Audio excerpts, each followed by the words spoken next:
very, very humbling.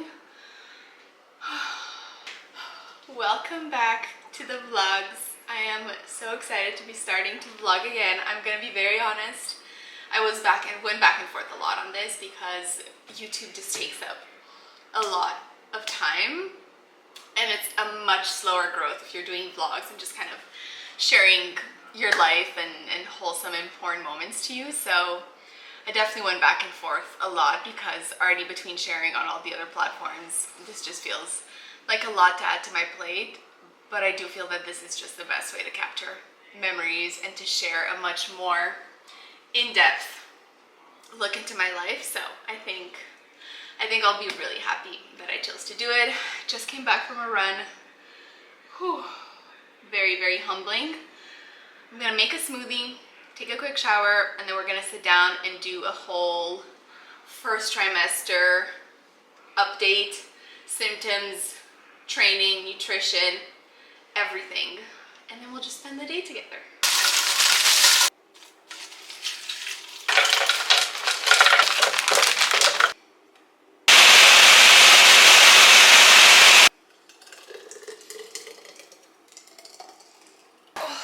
Breakfast of champions this morning. I have this smoothie that I just made, which is giving me nutrients from the fruit and protein from the protein powder. Also added some spinach. Oops. And then, very importantly, I need a ton of carbs and fats with every single meal because otherwise I don't stay full. Like, I have been so incredibly hungry. I'll get into all of it more when we sit down, but this is cinnamon raisin bagel with some peanut butter. So this is gonna be part one. I'm gonna eat this while it's warm. And then I'm gonna take this upstairs, shower, put myself together, and then we'll have a chit chat.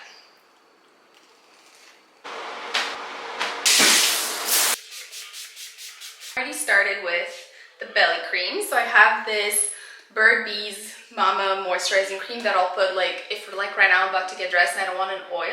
Or I have good old trusty bio oil. I know that there's a lot of trending oils now, but I mean bio oil is like the OG. I used it for scarring when I had my surgery years ago. So I think I'm just gonna start with this and see how it goes.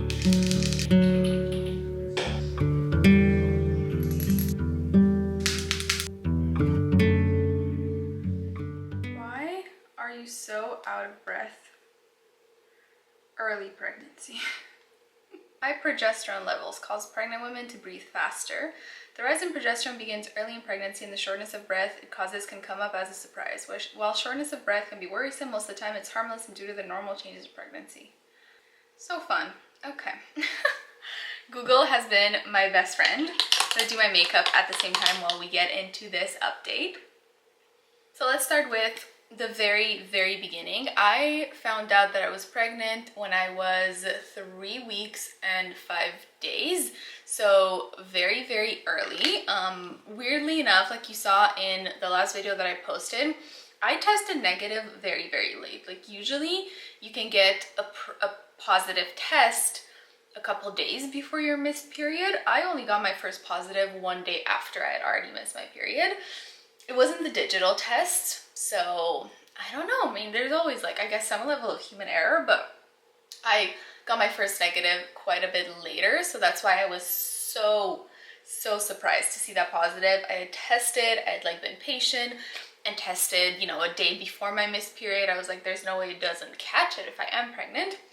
Still came up negative, so that positive was the biggest shock. I mean, just the fact that I tested with Ben right next to me is proof, because I really wanted to find out on my own and then tell him. I had bought that cute sweater that said Daddy's future lifting buddy, and I never even got to use it because he was right there. I was so sure it was gonna be negative that I didn't care if he was next to me. I just wanted to get one more negative to feel confident enough that my period was just maybe a day or two late. So anyways, that was our second day in Florida. We told our friends that we were going there to see right away because they're also expecting their first baby. So we were like, hey, it's gonna suck to try to hide it all week. We're too excited and in shock. We just want to be able to tell someone and be able to talk about it. So we told them right away, and it was just a really fun, exciting week full of celebration. Luckily, I felt really great.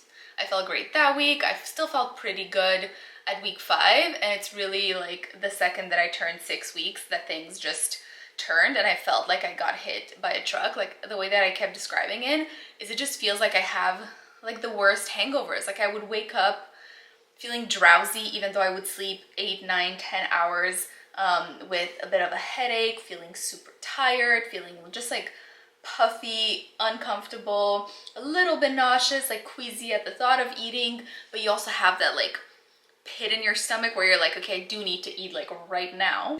And yeah, like for me, that queasiness, kind of nauseous feeling for the entire week 6 lasted until about like 2, 3 p.m. That's when I would start to get a little bit of life in me. That's when food started to sound better again. Like I would look forward to eating. I would have a little bit more energy. So that's when I would sometimes go on walks, maybe do a little workout because I still had workouts to film. I hadn't announced yet, so I had to keep going with the workouts that I filmed to put on my workout app, on my membership. So I had to make sure that I still filmed those and uploaded those on time, which was honestly such a struggle. A couple of those workouts, my energy was so low. Like I remember finishing my workouts and being like, wow, I hope people don't just like leave my membership because these workouts just were really not my best performance ever.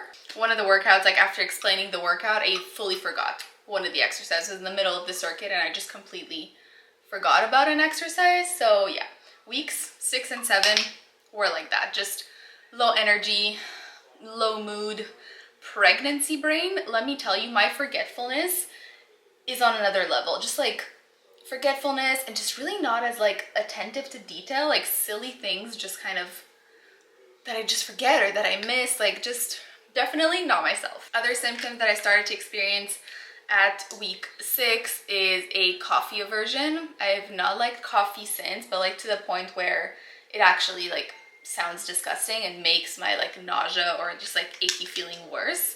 So that's been very hit or miss. In the last, I would say, week or 2, I've been able to enjoy it sometimes, but it's still really not something that I have daily like I used to anymore. And even when I do have it, it's rare that I'll finish a coffee. Like sometimes I'll be able to have a couple sips and then it just starts to feel disgusting. Food aversions also got much worse, like I said, around that 6-7 week mark.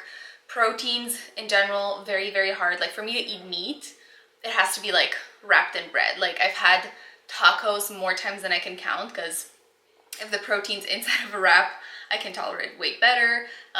Burgers, sandwiches, pasta too, like ground meat in pasta has been good. But yeah, protein intake has definitely taken a hit. Vegetable intake has definitely taken a hit. Like I didn't enjoy salads at all unless it was a Caesar salad. I've been loving Caesar salads.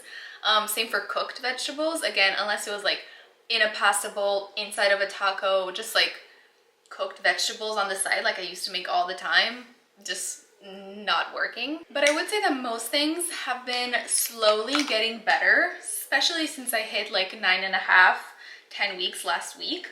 Things are getting better. My energy is better. My nausea and queasiness is only like shorter bouts throughout the day. If I get hungry, definitely start to feel a little queasy. After most meals for a little bit, I just feel a little gross, but it's not like a consistent, persistent, like multiple hours in a row type of thing anymore. So that's been really nice. I wake up feeling good, which is newer again and nice.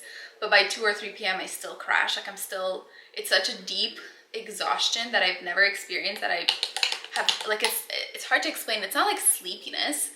It's just this like deep, like, oh my God, like I just feel so drained, like so drained. It's really, really hard to explain.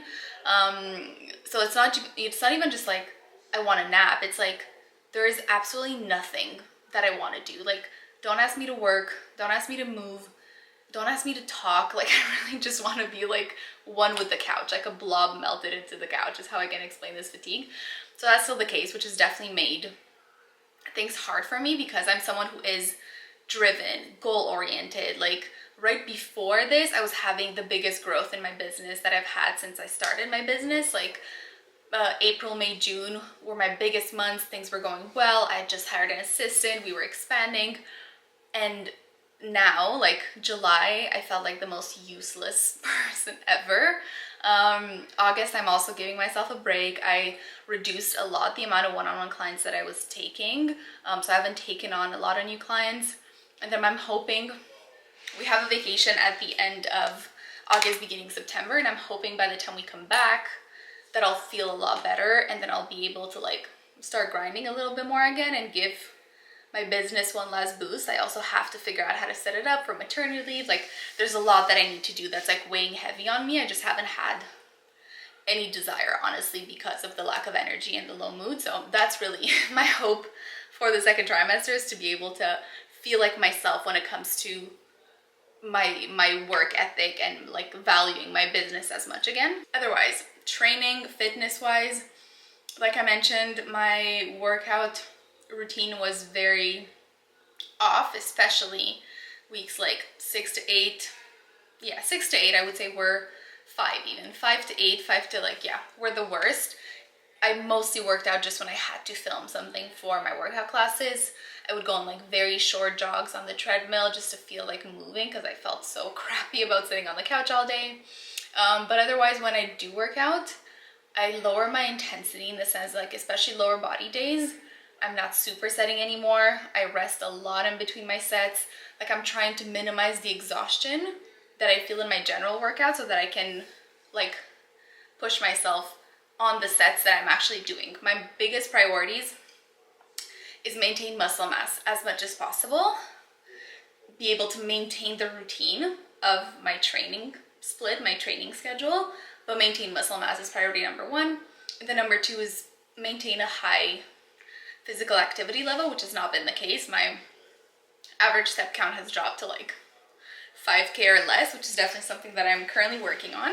But maintaining decent cardiovascular health is also very, very important. So it's a lot. It's not about aesthetics. It's not about performance. It's about maintaining as much as I can, because I know that that is going to have the biggest impact on how I feel postpartum and what happens in the 6 to 12 months after I give birth, which is going to be very important to me. I want to feel like myself as much as possible, as quickly as possible. I don't want to lose myself in motherhood. Motherhood's going to be the greatest thing that I do. It's going to be my biggest joy, but it can't be all of me, and it can't be like the entirety of my joy. I want to maintain my goals and drive when it comes to my fitness, when it comes to everything else. So maintaining as much as I can right now is going to play the biggest role for that. And I'll share a ton more in regards to that. Already next week, I'm going to film a full week of workout at 11 weeks pregnant to give you guys a glimpse of what that has been looking like exactly. I'm doing certifications. I'm already a physical therapist with my pelvic floor specializations, but in September, I'm doing an extra course to specialize in pregnancy and postpartum pelvic floor physical therapy. So that'll be really, really great and beneficial for myself and for all my coaching clients. And I'm also right now taking my certification as a pre and postnatal fitness coach, which I feel like I have the majority of the knowledge, but just kind of reviewing it all, having the certification is gonna feel good. Oh, let's get to work before I lose all desire to want to do anything. So let's see how much I can get done first couple hours, and then probably gonna go outside and take a little bit of sun. I haven't been outside that much, haven't taken sun that much, because it's been really hot and humid, and that's felt very uncomfortable, and that's always made my nausea a little bit worse. So I want to enjoy the outdoors a little bit today. So let's be productive first.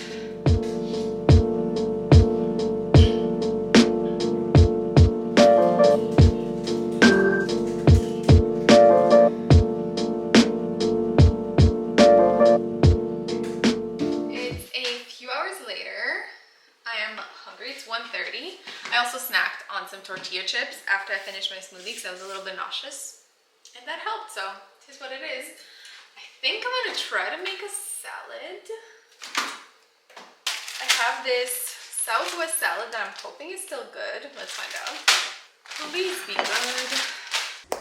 My camera died and my salad was no longer good, which is really sad, because once I make my mind up on something that I want to eat and I can no longer have it, oof, that is hard. So we're gonna go with a trusty favorite that I've had over the last couple of days. So I have sourdough bread. I have been breading my own chicken breast to make like chicken tenders, like breaded chicken tenders, because just regular chicken breast, oh no. I've been adding pickles, jalapenos, because I've been obsessed with spicy food, cheese, and a spicy mayo. So let's put this together. Toasted bread, Step 2. You wanna come see my mastermind? My masterpiece. I do want to see this masterpiece. Of a lunch. I'm about to make breakfast, so. Breakfast. Oh. Wow. Second breakfast. Second breakfast. Oh. That's because I didn't have eggs this morning. So much spice. I'm loving spice more and more. Like I know, want the spicy sauce, the spicy cheese, the jalapenos. I'm like, I want my mouth to be on fire. You're not even a big arugula person usually because it's too peppery and you like that.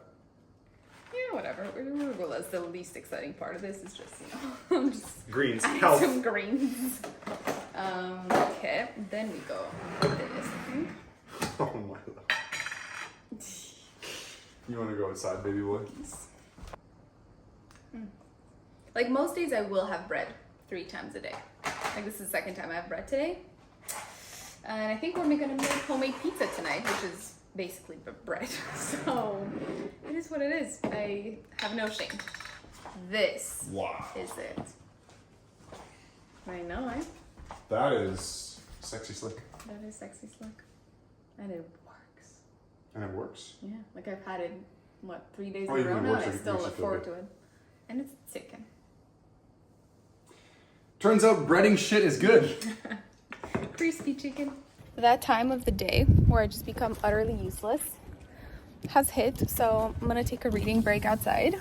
After lunch, I did a little bit of content planning and I filmed 2 short videos, and that was it. Like, even while I was filming the videos, I was like, oh my god. Like, my brain is just like really not at optimal working capacity. And honestly, I still find it really hard. Like, I'm still really hard on myself and disappointed every day when this happens, because I'm just like, oh, I used to do so much more. Like, I used to want to do so much more. I used to film like tons of content in a day and be super productive and efficient with my time, and I just still have to figure it out. I'm starting a new book. It's called The 5-Year Lie. It's supposed to be like a domestic thriller, and then maybe I'll have a bit more power after. I'm also gonna have a Diet Coke for a little bit of caffeine. I know for sure that I'm gonna do some editing, because that, like, just mindless sitting on the couch work, that I can do, but like creative work, that has definitely been the hardest, aka filming content. I'm heavily considering starting a petition to just have the entire first trimester be considered like sick leave, so that everyone can just rest and sleep and eat and just take care of themselves until they have the will to live again and put energy into anything else. Because right now, I already feel like 10 times better. I'm in the waiting room of the world, somewhere in the sunshine with you, sipping something sweet with the loveliest girl. Who knew dreams like this came true?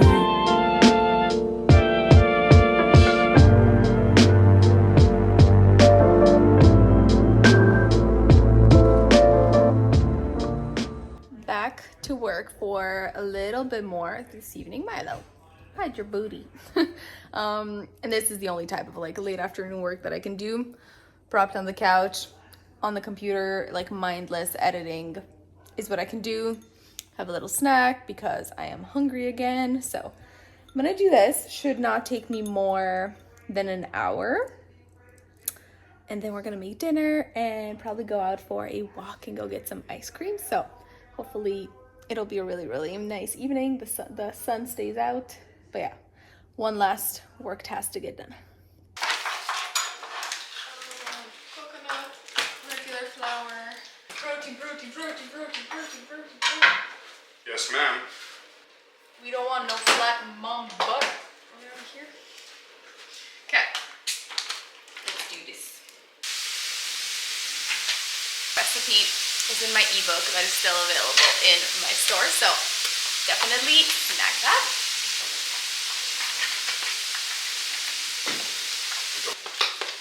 Next step, we take the super high protein taste, and this is gonna be our dough. And it actually tastes really good.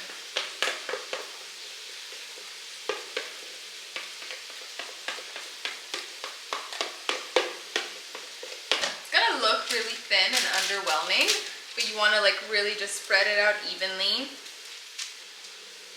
And it rises a good amount because it's self-rising flour, but the egg whites also make it nice and fluffy. The yogurt gives it a nice texture, so trust the process. Just got to package it while I was still waiting for the oven to heat up.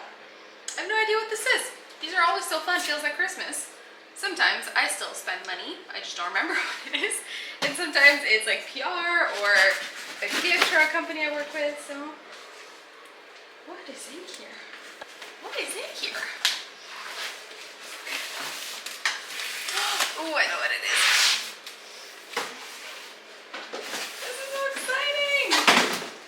I was gifted a caraway pan, which I'm super excited about. It's their non-toxic, eco-friendly saute pan. It's supposed to be really, really good for like cooking meats at a high temperature to like really sear meats. So I am so excited to be trying this week. Time for the next step is to make the higher protein buffalo sauce, yogurt, cottage cheese, so definitely not for the lactose intolerant.